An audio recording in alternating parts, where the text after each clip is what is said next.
Yes. Yeah, exactly. You know, she lives nearby, and she's a kindred spirit. You know, it's just lovely to find somebody who's taking fragments of China and making the same thing that I do with patchwork. You both work with colour, intense and vivid colour. For those who don't know, who've never been to one of your exhibitions, what is it about colour that so attracted you over the years? You know, it's one of the magic ingredients that makes life worth living for me. I'm sure musicians feel the same about beautiful music and wonderful sounds. I feel that way about the visual impact of color and how it raises one's health-giving attitude to the light. You know, life. I mean, somehow you feel very life-enhanced when you're around vivid color. I do. It brings me right up to my fullest potential, and that's what I'm hoping that my work does for some people I know who respond to the color. You started life artistically as a painter. How did you end up making quilts? Well, I discovered textiles here in England. I started with knitting, and then I went on to needlepoint, and I found that working in fiber and cloth was something that was very satisfying to me, and I found that there was a huge response to it because everybody can do what I do. It's very basic. You know, you take two pieces of fabric and you sew them together, or you take a yarn and you knit a sweater, or you stitch something.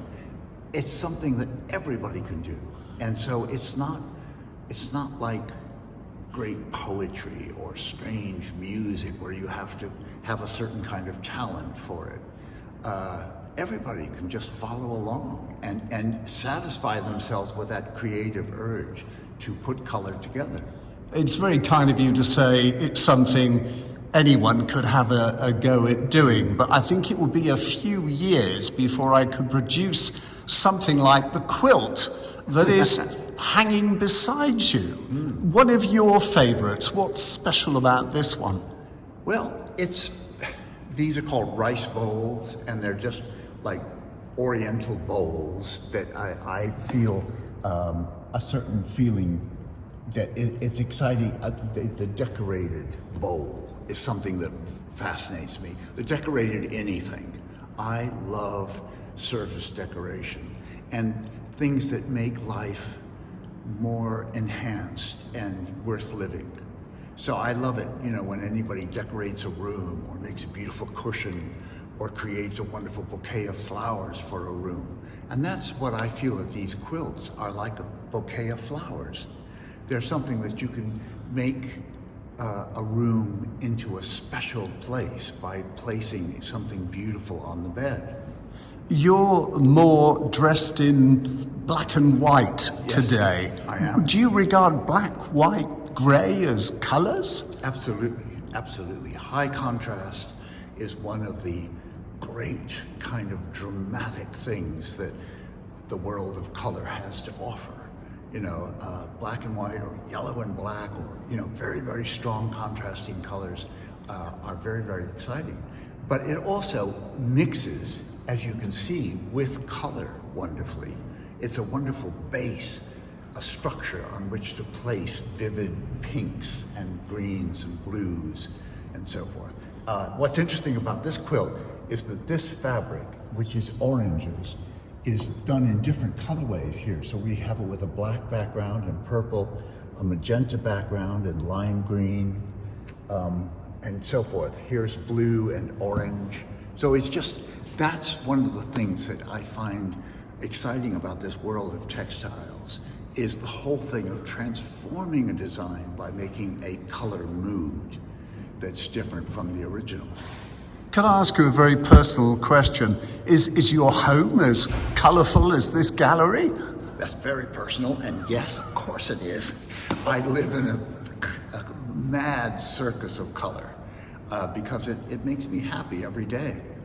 Where do you go if you've got a headache?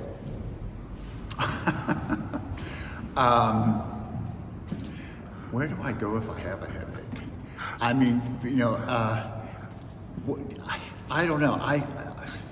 That's.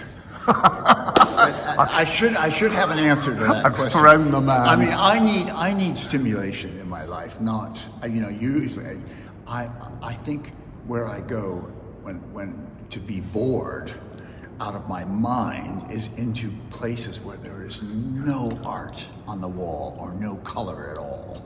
That's what really drives me. But one of the things I would say about this exhibition is that all has to do with a book I've just brought out called Timeless Themes. And so all of these quilts in this exhibition have to do with different themes, like pots of flowers or you know, different kinds of leaves and stripes, etc. And so, you know, that's the thing. And as by magic, the book appears, Yes, which will be on sale during the summer That's right. while your exhibition is hanging here. One final technical point. Sure. Quilts, I always assume, were something you put on the bed. Because they're hanging on the wall, are they more tapestries than quilts? Well, they could be. They could be. I mean, there's a whole industry of art quilts, you know. Usually they tell a story and there's some great thing about it. I want a quilt to be beautifully exciting to the eye so that you immediately see it. But hanging something, I mean, I love to hang an old carpet on the wall or a piece of embroidery, you know, that would be on somebody's garment. If that's hung on the wall, it could be beautiful. So, you know, I think textiles are coming into their own. And I think that people get great comfort from a beautiful textile. So I'm not at all put off by the idea of moving from the art world into the textile world. To me, they're the same.